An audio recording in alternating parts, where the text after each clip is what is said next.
Nabangon na bago ng mga good morning once again mga kabarkada, especially sa itong mga kabarkada nga nasa lang mga tagsitag sa mga panimalay. Happy Tuesday morning sa mga nag-birthday karon ha. March 17, 2026. Happy birthday!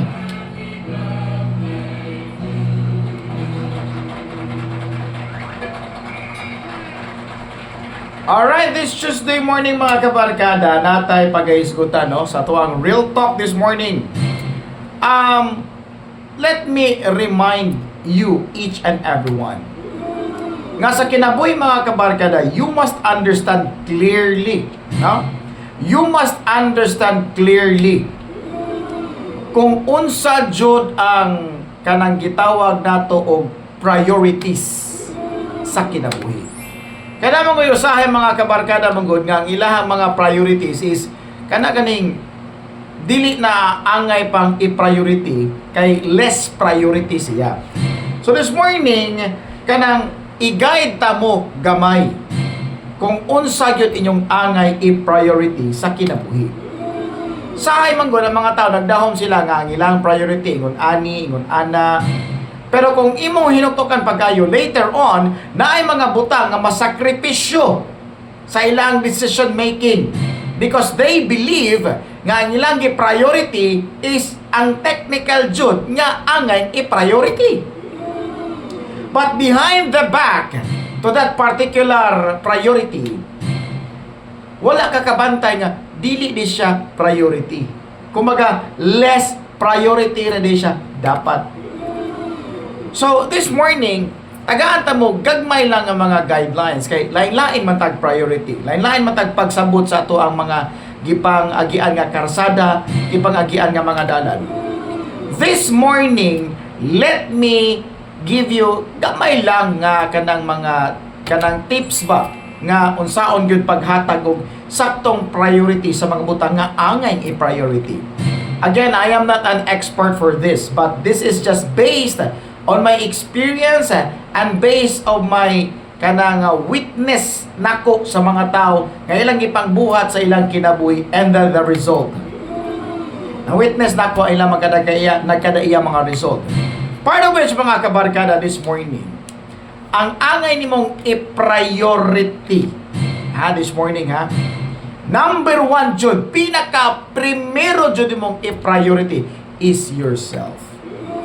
Mao gyud na siya pinaka kanang essential.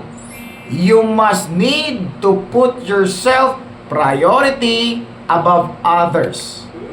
Mao gyud na siya pinaka primero mga kabarkada. Nganuman, because ang imong kaugalingon manggod mga kabarkada, ang musubmit nimo sa kung unsa man desisyon nimo sa mahitabo sa imong kinabuhi. Tinuod na mga kabarkada, part of which sa imong pag-priority sa imong kaugalingon, ayaw ilayo ang priority pod nga dapat na kay relasyon sa labaw nga makagagahom.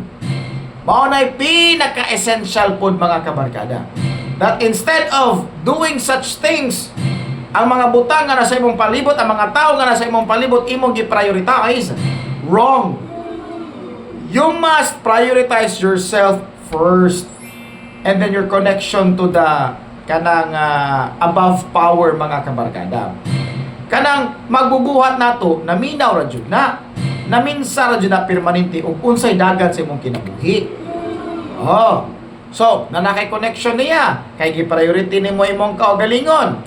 Ikaduha nimong angay i-priorities sa imuhang palibot mga kabarkada is katong mga tao nga naghatag nimo og sakripisyo bisag kaybaw ka nga naglisod sila sa ilang kinabuhi. Or shall I say, katong mga tao nga tinud-anay nga nag-care nimo. Sila to ang ikaduha nga i-priority nimo. Nga naman Sergeant Rico, ayaw pag-expect, no? Ayaw pag-expect sa mga tao nga wala nag-care nimo sa panahon nga naglisod ka, nga present sila sa panahon nga kung mahimo na kang successful. Ayaw jud. Kay ngano, sagad sa mga tao nga wala sa panahon nga naglisod ka, nga nagpait ka. Katong mga tawhana ang tinuod nga walay pakialam nimo. Apan katong mga tao nga naa sa imong kiliran permanente panahon sa imong kalisdanan, mao to ang angay nimong balikan ug angay nimong pasalamatan. In any kind of pagpasalamat, material man na, financial man na, actions man na, or whatsoever, or gesture man na, whatsoever, sila ang ikaduhan mong i-priority. Panahon nga ma-overcome nimo ang mga pagsuway ug kalisdanan sa kinabuhi.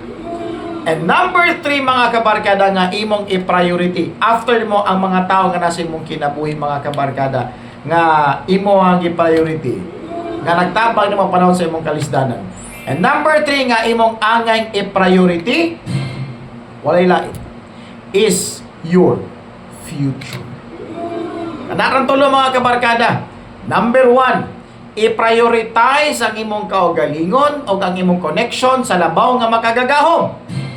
Number 2, i-prioritize ang mga tao nga naghatag og value o nag-care sa imuha panahon nga ikaw nagkalisod sa kinabuhi. And number 3, you must prioritize your coming future. Kanang tulo mga kabarkada kung mag-uban siya na kay makabaton kag sense of common sense. Uyaw no? Murag redundant kay paminahon pero literally speaking kung imong sabton mao na siya ibuti pasabot mga kabarkada. Kina makabaton kag sense of common sense.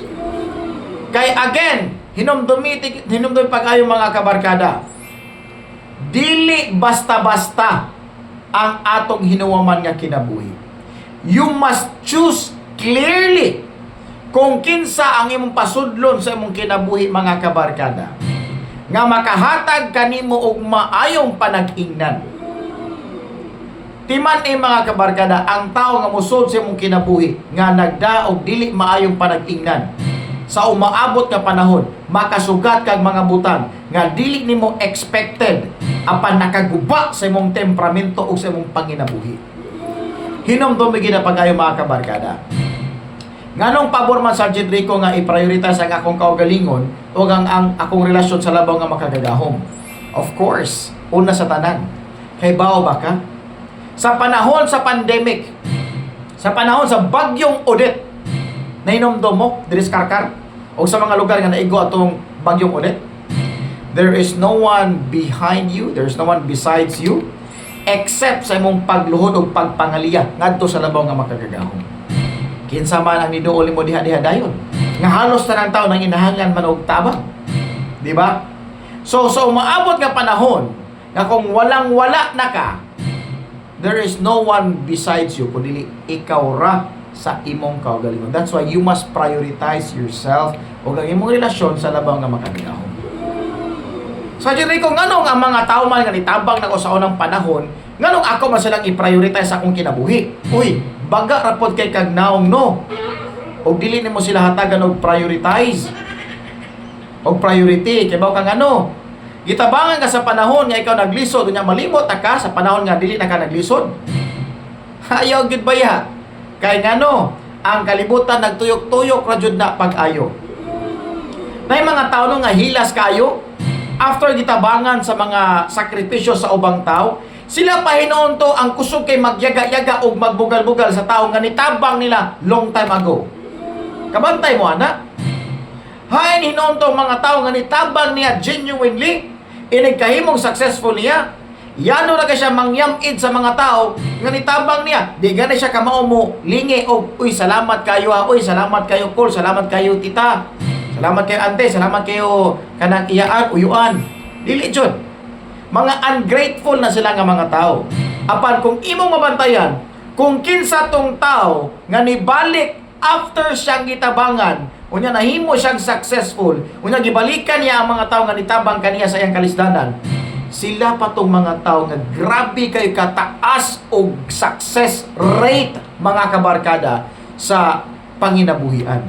Oh, nga naman, because there are so grateful people. Kaya ba mo mga kabarkada, gibalik-balik gina nako, being grateful to everything is the door and the window to your life. Sa mga blessings nga mga unexpected. Unyay katulo, sa Jericho, ngano man yung i-prioritize ako akong future? O, tanawa ha. Question, nganong i-prioritize ang future? kinsa may nakahibaw sa umaabot? Ikaw? Sila? Wala, di ba? Walay nakahibaw na to sa umaabot sa future. Pero, karong adlaw Martes, Marso 17, 2026, is the perfect preparation for March 18, 2026. Meaning, karong adlaw, ang eksaktong maayong preparasyon para ugma. What I'm trying to say, mga kabarkada, is ang saktong preparasyon para sa imong future karon nga lig-on pa kag lawas, nga lagsik pa kag lawas, ayaw anang inom-inom, bisyo diri, sigarilyo, pa-impress sa ubang tao, suroy-suroy, abusar sa lawas, kay mamukpo ra gyapon ka na sa umabot nga panahon. O sa imong pagpamukpo na pag-abusar sa imong lawas, mamukmo ra ka ana. O makainga kung nahibaw-an pa na ko ngayon ning resulta ay never gayud. Wahin ang tanan, maigo na ka sa sakit nga dili nimong gusto. Busa, kinahanglan i-prioritize ang imong future, mga kabarkada, nga dili ka mahimong pabigat sa imong pamilya sa umabot. Hinamdam may ginapagayo. Instead of mahimo kang pabigat, mahimo kang blessings because giplano nimong insakto ang imong future. Alright? So balik ko na ko, mga kabarkada, before mayan ang atuang video. Number 1, you must prioritize yourself and your connection to the Holy Most nga tuwa sa langit, mga kabarkada. And number 2, kinahanglan i-prioritize mo ang mga tao nga gitabangan ka sa panahon nga nagkalisod ka, nga naagid permanente sa mong kiliran. Number 3, you must prioritize your future, mga kabarkada. Kaya para sa umaabot, kung unsam ganay mabunga sa imong ipagtanom in the future, ikaw ra pod ang makabenepisyo or ikaw ra pod ang makakuha sa consequences. And that is life, mga kabarkada. Real talk this morning. Daghang salamat. All glory belongs to God, and to God be all the glory. Sergeant Rico here. Mayong buntag.